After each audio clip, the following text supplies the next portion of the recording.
نحمده ونستعينه ونستغفره ونعوذ بالله من شرور أنفسنا ومن سيئات أعمالنا من يهده الله فلا مضل له ومن يضلل فلا هادي له وأشهد أن لا إله إلا الله وحده لا شريك له وأشهد أن محمدا عبده ورسوله يا أيها الذين آمنوا اتقوا الله حق تقاته ولا تموتن إلا وأنتم مسلمون يا أيها الناس اتقوا ربكم الذي خلقكم من نفس واحدة وخلق منها زوجها وبث منهما رجالا كثيرا ونساء واتقوا الله الذي تساءلون به والأرحام إن الله كان عليكم رقيبا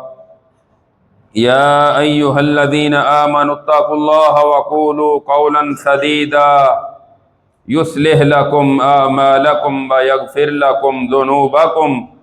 ومن يطع الله ورسوله فقد فاز فوزا عظيما أما بعد فإن خير الحديث كتاب الله وخير الهدي هدي محمد صلى الله عليه وسلم وشر الأمور محدثاتها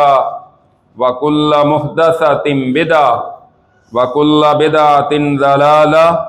وكل ضلالة في النار اللهم صل على محمد وعلى آل محمد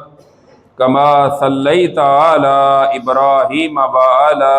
آل إبراهيم إنك حميد مجيد اللهم بارك على محمد وعلى آل محمد كما باركت على إبراهيم وعلى آل إبراهيم إنك حميد مجيد رب اشرح لي صدري ويسر لي أمري واحلل عقدة من لساني يفقهوا قولي رب زدني علما اللهم انفعنا بما علمتنا وعلمنا ما ينفعنا وزدنا علما فأعوذ بالله السميع العليم من الشيطان الرجيم بسم الله الرحمن الرحيم يا أيها الرسول بلغ ما أنزل إليك من ربك وإن لم تفعل فما بلغت رسالته والله يعصمك من الناس ان اللہ لا يهدي القوم الكافرین۔ ہر قسم کی حمد و ثنا اس اللہ وحدہ لا شریک کے لیے جو ساری کائنات کا خالق، مالک اور رازق ہے۔ درود و سلام امام الانبیاء، سید الانبیاء، سید الاولین والآخرین، ساری کائنات سے افضل اور اعلیٰ جناب محمد الرسول اللہ صلی اللہ تعالی علیہ وسلم کی ذات گرامی پر۔ سامعین محترم، گزشتہ خطبات جمعۃ المبارک میں آپ اس عنوان کے متعلق گفتگو فرما رہے ہیں کہ نبی کریم صلی اللہ علیہ وسلم کی دعوت دین کے لیے کاوشیں اور کوششیں کہ آپ نے کس انداز میں، کس طریقے پر، کہاں کہاں جا کر لوگوں کو کن کن مواقع پر اللہ کے دین کی دعوت دی ہے اور رب کی توحید کا پیغام پہنچایا ہے، تاکہ اس کی روشنی میں، سیرت طیبہ کے انداز تبلیغ کی روشنی میں ہم بھی اپنی یہ ذمہ داری پوری کر سکیں۔ اللہ رب العزت کا فرمان کہ یا ایھا الرسول بلغ ما انزل الیک من ربک، اے رسول صلی اللہ علیہ وسلم، آپ کی طرف، آپ کے رب کی طرف سے جو نازل کیا گیا ہے وہ لوگوں تک پہنچا دیجئے۔ وَإِن لَّمْ تَفْعَلْ فَمَا بَلَّغْتَ رِسَالَتَهُ، اور اگر آپ نے یہ ذمہ داری پوری نہ کی تو آپ نے گویا کہ رسالت کا حق ادا نہیں کیا۔ واللہ یعصمک من الناس، اللہ تعالیٰ آپ کی حفاظت کرے گا لوگوں سے۔ ان اللہ لا یہدی القوم الکافرین، اور بے شک اللہ تعالیٰ کافروں کی قوم کی رہنمائی نہیں کرتا، ان کو ہدایت نہیں دیتا۔ نبی کریم صلی اللہ علیہ وسلم نے اپنی ذمہ داری پوری کرتے ہوئے شب و روز دن رات ایک کر کے جہاں جہاں آپ کو موقع میسر آیا، چلتے پھرتے راستوں میں آتے جاتے، جہاں بھی آپ نے دیکھا ہے مناسب موقع تو وہاں آپ نے رب کی توحید کی دعوت دینے میں کوئی کمی نہیں چھوڑی۔ سیدنا عبداللہ بن عباس رضی اللہ تعالیٰ عنہ بیان کرتے ہیں، صحیح بخاری میں یہ روایت ہے کہ جب اللہ رب العزت نے قرآن کریم کی یہ آیت نازل فرمائی وَأَنذِرْ عَشِيرَتَكَ الْأَقْرَبِينَ، کہ اے نبی صلی اللہ علیہ وسلم آپ اپنے قریبی رشتہ داروں کو ڈرائیے، ان کو سمجھائیے، آپ ان کو دین کی دعوت دیجئے، تو آپ کوہ صفا پہاڑی پر چڑھ گئے تو آپ نے لوگوں کو جمع کیا۔ یا صباحہ، یہ الفاظ اس وقت عرب میں کہے جاتے تھے جب کسی بندے کو کوئی خطرہ لاحق ہوتا، وہ بلند جگہ پر کھڑا ہو کر اپنے کپڑے اتار کر لوگوں کو بلاتا، آواز دیتا، لوگ سمجھ جایا کرتے تھے کہ یہاں کوئی حالات خطرناک ہیں، کوئی ایمرجنسی ہے، لوگ وہاں جمع ہو جاتے۔ نبی کریم صلی اللہ علیہ وسلم نے کوہ صفا پر اسی طرح لوگوں کو آواز دی، آپ نے کپڑے تو نہیں اتارے لیکن لوگوں کو جمع آپ نے اسی انداز میں کیا، اور پھر آپ نے قریش کی ایک ایک شاخ کو الگ الگ مخاطب کیا، یا بنی فہر، یا بنی عدی، اے بنو فہر، اے بنو عدی، سب لوگ جمع ہو جو میری پکار سنو۔ جب لوگ آ گئے، قریشی جمع ہو گئے، ابو لہب جو سردار تھا آپ کا سگا چچا وہ بھی آ گیا، تو نبی کریم صلی اللہ علیہ وسلم لوگوں کو مخاطب کر کے فرماتے ہیں اپنا اعتماد بڑھانے کے لیے کہ لوگوں مجھے بتلاؤ، اگر میں تمہیں یہ کہہ دوں کہ اس پہاڑی کے پیچھے سے گھڑ سواروں کا ایک لشکر تم پر حملہ کرنے والا ہے، کیا تم میری بات تسلیم کرو گے یا نہیں کرو گے؟ لوگوں نے آگے سے جواب دیا، ما جربنا علیک الا صدقا، ہم کیوں نہیں آپ کی بات مانیں گے، آپ نے تو ہمیشہ سچ ہی بولا ہے، کبھی آپ نے غلط بیانی نہیں کی۔ پھر آپ فرماتے ہیں فَإِنِّي نَذِيرٌ لَكُمْ بَيْنَ يَدَيْ عَذَابٍ شَدِيدٍ، لوگوں پھر سخت ترین عذاب سے پہلے میں تمہیں ڈرانے والا ہوں، تمہیں سمجھانے والا ہوں۔ آپ نے لوگوں کو سمجھایا، رب کی توحید کی دعوت دی، تو سب سے پہلے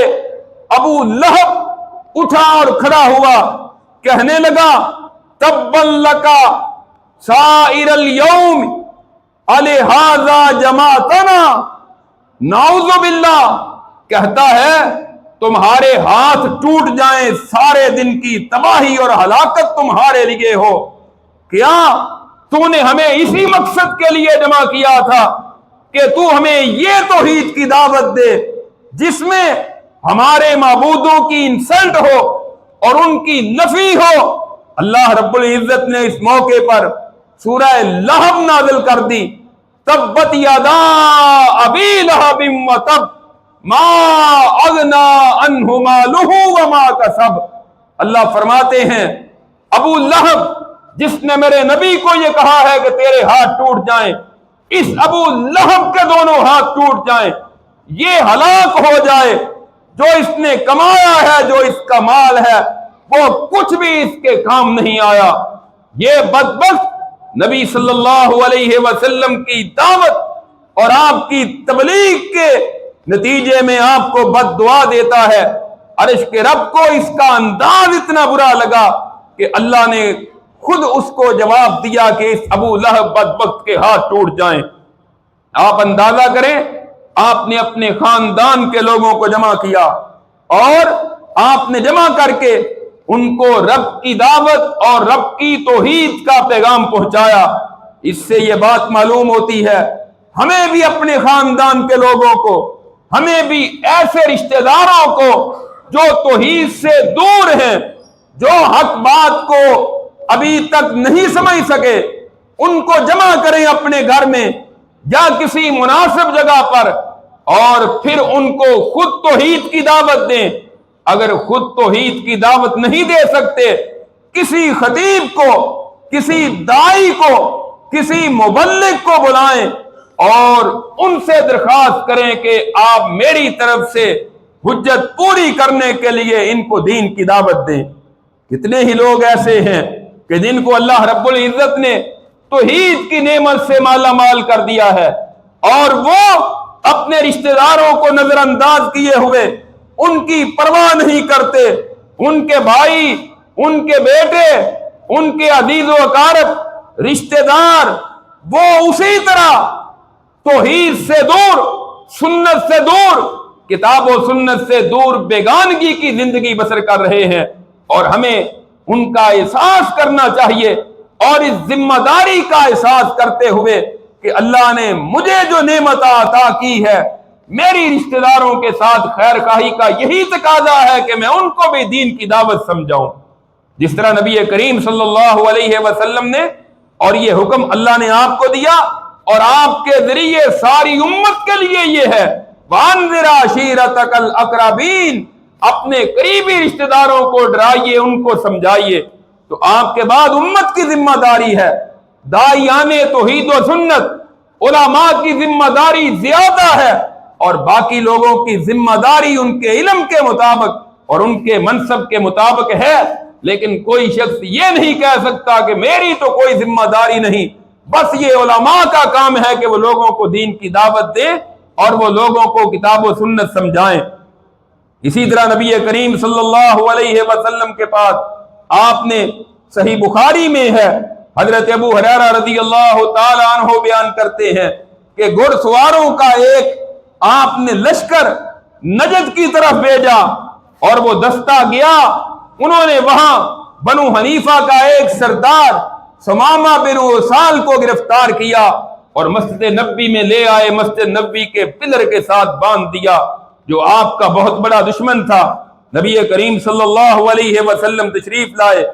آپ فرماتے ہیں ماذا عندک یا سمامہ، سمامہ تیرے پاس کیا ہے؟ سمامہ کہنے لگا اندی خیر یا محمد، اے محمد صلی اللہ علیہ وسلم میرے پاس خیر ہے، ان تقتلنی تقتل ذات من وَإِن تُنْعِمْ عَلَى شَاكِرٍ وَإِن كُنْتَ تُرِيدُ الْمَالَ فَصَلْ مِنْهُ مَا شِئْتَ، کہنے لگا اگر تم مجھے قتل کرو گے میرے قتل کا بدلہ لے لیا جائے گا، اور اگر احسان کر کے مجھے چھوڑ دو گے تو احسان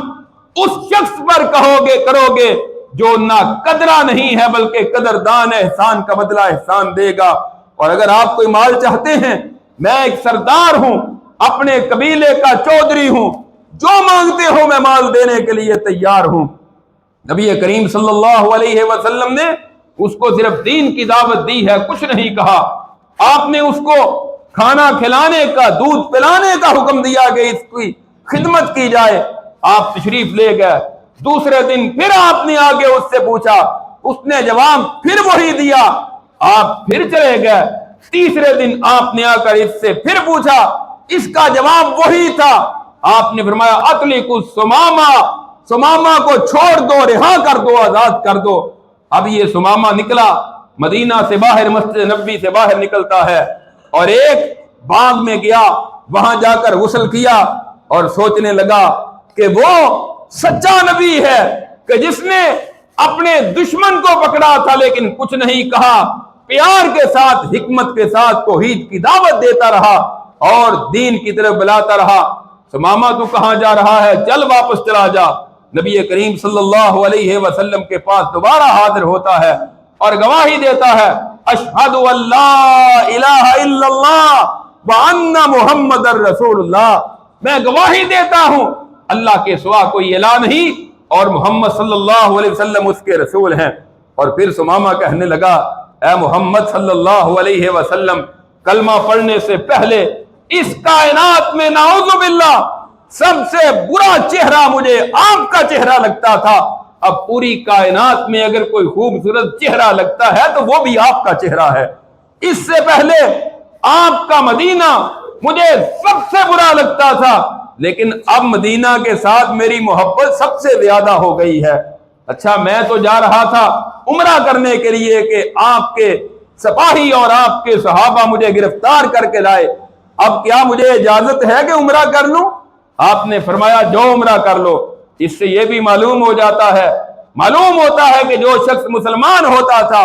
اس کے بعد پھر وہ اپنی مرضی سے زندگی بسر نہیں کرتا تھا، بلکہ رسول اللہ کی مرضی سے اپنی زندگی بسر کرتا تھا۔ آج ہم مسلمان بھی ہیں، اپنے کاروبار اپنی مرضی سے، اپنی شادیاں اور غمیاں اپنی مرضی سے، اپنی شکل و صورت، زیب و زینت، لباس، چال ڈال اپنی مرضی سے۔ کون سا زندگی کا پہلو ہے کہ جس میں رسول اللہ کا طریقہ موجود نہیں ہے؟ اگر رسول اللہ کا طریقہ موجود ہے پھر کلمہ ان کا پڑا ہے، پھر مرضی ان کی چلنی چاہیے، اختیار ان کا چلنا چاہیے، پھر طریقہ ان کا اختیار کرنا چاہیے، اپنی من مرضی پھر نہیں کرنی چاہیے۔ یہ ہماری کوتاہیاں ہیں، عملی کوتاہیاں ہیں کہ ہمیں اس بات کا علم بھی ہے کہ دین کے اندر پوری کی پوری رہنمائی موجود ہے، اسلام ایک مکمل ضابطہ حیات ہے، اس کے باوجود اپنی من مرضیاں اور اپنی مرضی کے ساتھ زندگی بسر کرتے ہیں۔ یہ بالکل نامناسب اور غلط انداز ہے اور طریقہ ہے۔ آپ نے فرمایا ثمامہ جو عمرے کے لیے چلے جاؤ۔ عمرے کے لیے مکہ پہنچتے ہیں، مکہ والے کہتے ہیں ثمامہ پتہ چلا ہے کہ تو بے دین ہو گیا ہے، باپ دادا کا دین چھوڑ دیا ہے۔ اب ثمامہ کی وفاداری دیکھیں، کہنے لگا اور بے دین نہیں ہوا، محمد صلی اللہ علیہ وسلم کا کلمہ پڑھ کے میں مسلمان ہو گیا ہوں، جب تک رسول اللہ اجازت نہیں دیں گے ہمارے علاقے یمامہ سے گندم کا ایک دانہ بھی تمہارے پاس نہیں آئے گا۔ گندم تو ہمارے علاقے کی آتی ہے نا، اب کھاؤ پھر گندم کہاں سے کھاؤ گے؟ رسول اللہ اجازت دیں گے تو پھر بھیجوں گا۔ آپ کی بات کا اور آپ کی دعوت کا دیکھیں کتنا اثر ہوتا ہے کہ کس طرح علاقوں کے علاقے اور محلوں کے محلے اور گلیوں کی گلیاں جو ہے وہ مسلمان ہوتی ہیں۔ اسی طرح رسول اللہ صلی اللہ علیہ وسلم بازاروں میں جاتے ہوئے، گلیوں میں جاتے ہوئے، سیدنا مغیرہ بن شعبہ رضی اللہ تعالیٰ عنہ بیان کرتے ہیں، کہتے ہیں میں نے رسول اللہ کو سب سے پہلے جس وقت پہچانا ہے نا، وہ ایک گلی میں اور ابو جہل دونوں جا رہے تھے، آگے سے رسول اللہ صلی اللہ علیہ وسلم تشریف لا رہے ہیں۔ آپ نے ابو جہل کو مخاطب کیا یا ابو الحکم۔ ابو الحکم ابو جہل کی کنیت تھی، آپ نے اس کو بڑے اچھے اور خوبصورت انداز میں دعوت دی، یا ابو الحکم، اے ابو الحکم ہلم الی اللہ و الی رسول، اللہ اور اس کے رسول کی طرف آ جاؤ، ادعوک الی اللہ، میں تجھے اللہ کی طرف دعوت دیتا ہوں، رب کی توحید کی دعوت دیتا ہوں۔ ابو جہل کہنے لگا اے محمد صلی اللہ علیہ وسلم کیا تو ہمارے معبودوں کو برا کہنے سے باز نہیں آئے گا؟ اچھا پھر مغیرہ بن شعبہ کو کہنے لگا اور سن لے مغیرہ، انہی کا خاندان بنو قصی، رسول اللہ کے جد امجد، انہوں نے کہا تھا کہ بیت اللہ کے دربان اور متولی ہم ہیں، ہم نے ان کو تسلیم کر لیا۔ انہوں نے کہا تھا کہ حاجیوں کو پانی پلانے کی سعادت ہمارے ذمے ہے، ہم نے اس کو بھی تسلیم کر لیا ہے۔ انہوں نے کہا دار الندوہ ہماری ذمہ داری میں کام کرے گا، یعنی دار المشورہ تھا جہاں وہ میٹنگ کیا کرتے تھے اور کوئی اہم معاملہ کرتے، اس کے بھی یہی ذمہ دار تھے۔ پھر انہوں نے کہا جنگ کے وقت جو پرچم ہوگا وہ بھی ہم اٹھائیں گے، ہم نے وہ بھی مان لیا ہے۔ پھر انہوں نے بھی لوگوں کو کھانا کھلاتے تھے، ہم نے بھی لوگوں کو کھانا کھلایا، ہم عزت اور شرف میں برابر تھے۔ پھر اب ان میں سے ایک شخص نے کہا ہے کہ میں اللہ کا نبی ہوں، واللہ انی لعالم ان ما یقول حق، اللہ کی قسم بے شک میں جانتا ہوں یہ حق ہے، لیکن اب ہم ان کی برتری کیسے تسلیم کر لیں، اس وجہ سے میں اس کی دعوت کو قبول نہیں کر رہا۔ یعنی جانتا تھا ابو جہل کہ یہ حق کی دعوت دیتے ہیں، سچے نبی ہیں، لیکن ضد، ہٹ دھرمی، انا۔ آج بہت سارے آپ کو لوگ ایسے ملیں گے جن کو اس بات کا علم ہے قرآن میں کیا ہے، حدیث میں کیا ہے، وہ اس بات کو سمجھتے ہیں، جانتے ہیں، لیکن حق قبول کرنے میں ان کی انا، ان کی ضد، ان کے مفادات رکاوٹ بن جاتے ہیں۔ کیا خیال ہے کہ کئی ایسے علماء جو اس وقت لوگوں کو شرک کی دعوت دیتے ہیں، بدعات کی طرف بلاتے ہیں، ان کو قرآن حدیث کا کوئی علم نہیں؟ قرآن حدیث کا علم ہے ان کو، ان کی ضد، ان کی انا، ان کے مالی مفادات رکاوٹ بنتے ہیں کہ وہ حق کو قبول کریں اور لوگوں کو حق کی طرف لگائیں۔ یہ ضد جو ہے، اور قرآن نے اس بات کا بھی ذکر کیا ہے، اہل کتاب کو بھی حق قبول کرنے سے یہی بات رکاوٹ بنتی تھی کہ وہ ضد میں لگے ہوئے تھے، اڑ جاتے کہ ہم ان کی دعوت کو قبول کیوں کریں، یہ بنو اسماعیل میں سے نبی ہے، ہم بنی اسرائیل جو ہیں، ہمارا باپ دادا تو دوسرا نبی تھا، یہ نبی ان میں سے کیوں آیا ہے، ہم میں سے کیوں نہیں آیا؟ لیکن جو بندہ سلیم الفطرت ہوتا ہے وہ ایسی حرکتیں نہیں کرتا، جب بھی حق بات اس کو ملتی ہے تو وہ حق کو قبول کر لیتا ہے، اور باقی سب کی ذمہ داری، جن کو حق مل جائے ان کی ذمہ داری ہے کہ لوگوں کو دین کی دعوت دے۔ سیدنا ابو ذر رضی اللہ تعالیٰ عنہ بیان کرتے ہیں، میں سیاہ پتھریلی زمین پر رسول اللہ کے ساتھ جا رہا تھا، آپ نے سامنے جبل احد آ گیا، آپ فرماتے ہیں اے ابو ذر، اگر اللہ رب العزت احد پہاڑ کو سونے کا بنا دے تو 3 دن بھی نہیں گزریں گے کہ میرے پاس سونا جو ہے وہ ایک معمولی حصہ بھی، 1 دینار بھی باقی نہیں رہے گا، میں سارے کا سارا صدقہ کر دوں گا۔ آپ فرماتے ہیں اگر اللہ مجھے سونا، احد پہاڑ کو بھی سونے کا بنا دے، 3 دن بھی نہیں گزریں گے، 1 دینار بھی سونے کا باقی نہیں رہے گا، میں سارے کا سارا صدقہ کر دوں گا۔ یعنی راستے میں جاتے ہوئے آپ حضرت ابو ذر رضی اللہ تعالیٰ عنہ کو بات کر رہے ہیں، اور پھر آپ فرماتے ہیں ان الاکثرین هم الاقلون یوم القیامہ الا من قال ہاکذا وہاکذا وہاکذا۔ آپ فرماتے ہیں دنیا میں جتنے مالدار زیادہ ہیں، قیامت کے دن یہ تنگ دست ہوں گے، مگر وہ جس نے اپنے دائیں طرف بھی مال صدقہ کیا، بائیں طرف بھی مال خرچ کیا، اپنے پیچھے کی طرف اشارہ کیا کہ اس طرف بھی اس نے مال خرچ کیا، یعنی صدقہ خیرات کرنے والے قیامت کے دن سرخرو ہوں گے۔ جو صدقہ خیرات نہیں کرتے، مال پر سانپ بن کر بیٹھ جاتے ہیں، بخیلی کنجوسی اختیار کرتے ہیں، دنیا میں ان کے پاس مال بڑا ہے لیکن قیامت کے دن وہ تنگ دست ہوں گے، یعنی ان کی یہ کیفیت ہوگی۔ آپ نے گویا کہ ابو ذر رضی اللہ تعالیٰ عنہ کو آپ نے صدقہ خیرات کرنے کی تلقین کرتے ہوئے یہ مسئلہ سمجھا دیا، آپ نے راستے میں جاتے ہوئے ہی ان کو اس بات کی دعوت دے دی۔ سیدنا انس رضی اللہ تعالیٰ عنہ بیان کرتے ہیں آپ نے ایک سفر میں پڑاؤ ڈالا، ایک اور آدمی بھی تھا جس نے آپ کے ساتھ پڑاؤ ڈالا، آپ کی طرف اس نے دیکھا تو آپ نے فرمایا الا اخبرک بافضل القرآن۔ آپ فرماتے ہیں ابن حبان کی روایت ہے، کیا میں تجھے قرآن کریم کا سب سے افضل مقام اور افضل سورت نہ سکھا دوں؟ کہتا ہے کیوں نہیں، سفر میں ہیں آپ تو آپ دینی مسائل سفر میں بھی بتا رہے ہیں، کہتا ہے کیوں نہیں۔ آپ نے پھر سورہ فاتحہ پڑھی، الحمدللہ رب العالمین، فرمایا یہ قرآن کی سب سے افضل سورت ہے اور قرآن کریم کی یہ سب سے افضل مقام ہے، اور یہ ام القرآن، قرآن کی ماں، اور سورہ فاتحہ اس کا نام ہے۔ تو نبی کریم صلی اللہ علیہ وسلم کا انداز بات، انداز دعوت،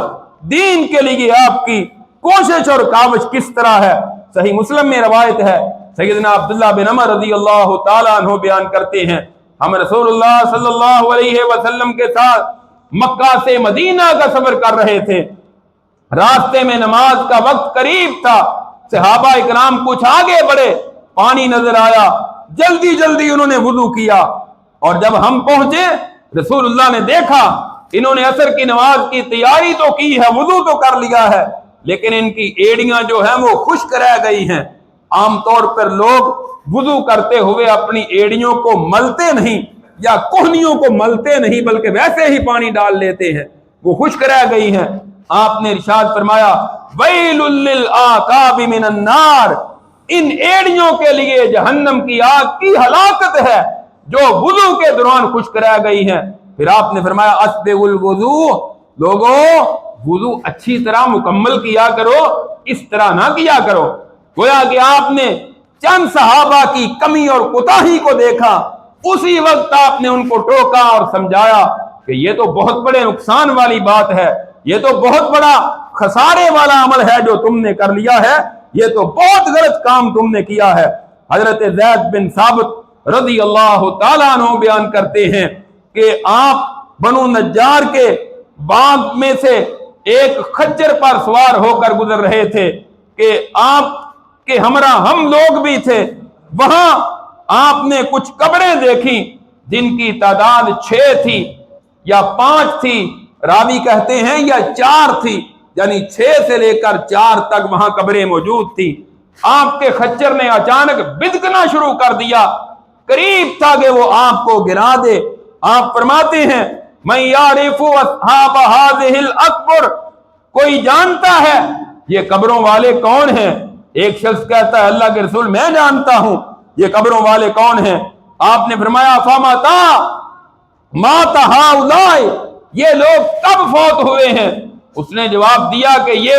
شرک کرتے ہوئے دنیا سے چلے گئے، ان کو توحید کی نعمت نہیں مل سکی۔ آپ نے ارشاد فرمایا ان هذه الامه تبتلى في قبورها، لوگوں اس امت کے لوگوں کو قبروں میں آزمایا جائے گا، یعنی جو شرک پر فوت ہوئے ان کو عذاب دیا جائے گا۔ فلولا الا تدافنوا لدعوت الله ان يسمعكم من عذاب القبر الذي اسمع منه، جو قبر کا عذاب میں سن رہا ہوں،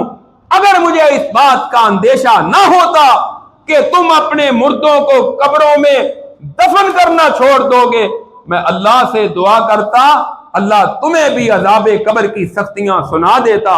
میرے خچر نے سنی ہے تو وہ بزکنا شروع ہو گیا ہے، گویا کہ ان قبروں میں عذاب ہو رہا ہے۔ اللہ نے مجھے سنا دیا ہے، اگر مجھے اس بات کا خدشہ نہ ہوتا کہ تم مردوں کو قبروں میں دفن نہیں کرو گے اس عذاب کو سن کر، تو میں اللہ سے دعا کرتا کہ اللہ تمہیں بھی عذاب کی متعلق یہ حقیقت سنا دیتا۔ پھر آپ نے فرمایا تعوذوا باللہ من عذاب النار، لوگوں جہنم کی سختیوں سے، جہنم کے عذاب سے اللہ کی پناہ مانگو۔ صحابہ کہتے ہیں نعوذ باللہ من عذاب النار، ہم جہنم کے آگ سے اللہ کی پناہ چاہتے ہیں۔ پھر آپ نے فرمایا تعوذوا باللہ من عذاب القبر، قبر کے عذاب سے اللہ کی پناہ مانگو۔ صحابہ کہتے ہیں ہم نے کہا نعوذ باللہ من عذاب القبر۔ پھر آپ نے فرمایا تعوذوا باللہ من الفتن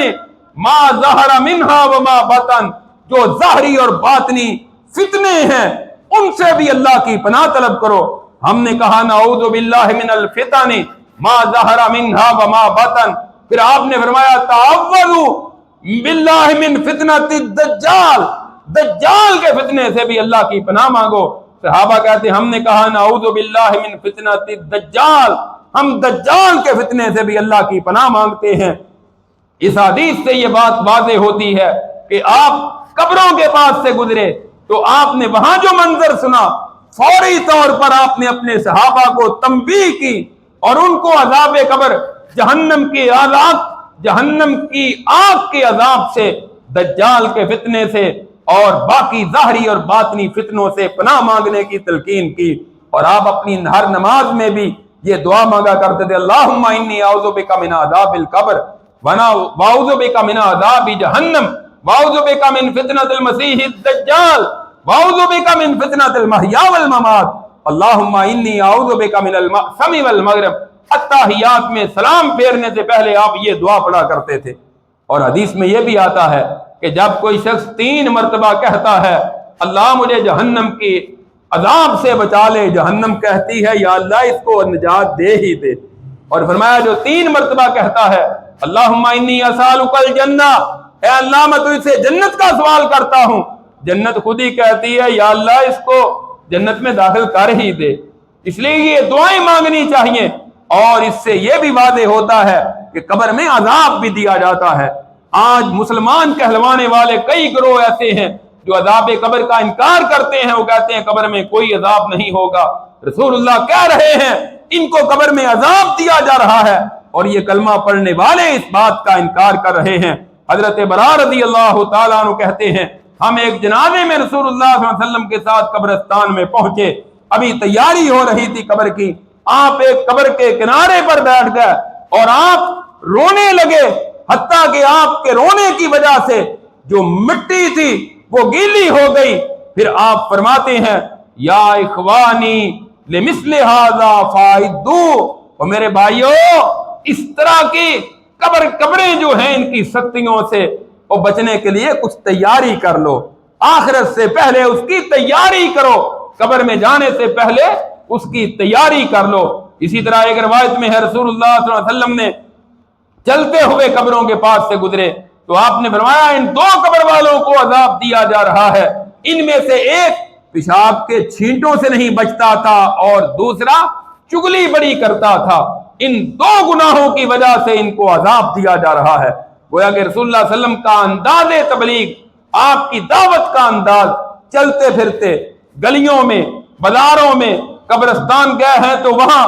اور پہاڑی پر چڑھے ہیں تو وہاں، کسی کے گھر میں دعوت دینے کے لیے کبھی مسجد میں دعوت دیتے ہیں، کبھی بازار میں دعوت دیتے ہیں۔ آج ہمیں بھی چاہیے ہم کسی ہوٹل میں جاتے ہیں، کسی مارکیٹ میں جاتے ہیں، کسی بازار میں جاتے ہیں، وہاں جو نامناسب انداز دیکھیں، جہاں موقع میسر آئے حکمت کے ساتھ بصیرت کے ساتھ دوسروں کو دین کی دعوت دیں، اپنے گھر میں بلا کر، کسی کے گھر جا کر، اور کسی بیمار کی عیادت کے وقت اور کسی جنازے پر جاتے ہیں تو وہاں جو بھی غلط انداز دیکھتے ہیں، آپ کو سنت کا حدیث کا علم ہے، لوگوں کو بتلائیے کہ یہ طریقہ غلط ہے، رسول اللہ کا تو یہ طریقہ ہے۔ یعنی ہر وقت ہر مناسب موقع پر دین کی دعوت دینا اور رب کی توحید کی دعوت دینا اور اللہ کے پیغامات کو پہنچانا، یہ ہر امتی کی ذمہ داری ہے۔ اللہ رب العزت سے دعا ہے اللہ ہمیں کتاب و سنت پر عمل کرنے کی توفیق عطا فرمائے۔ آخر دعوانا الحمدللہ رب العالمین۔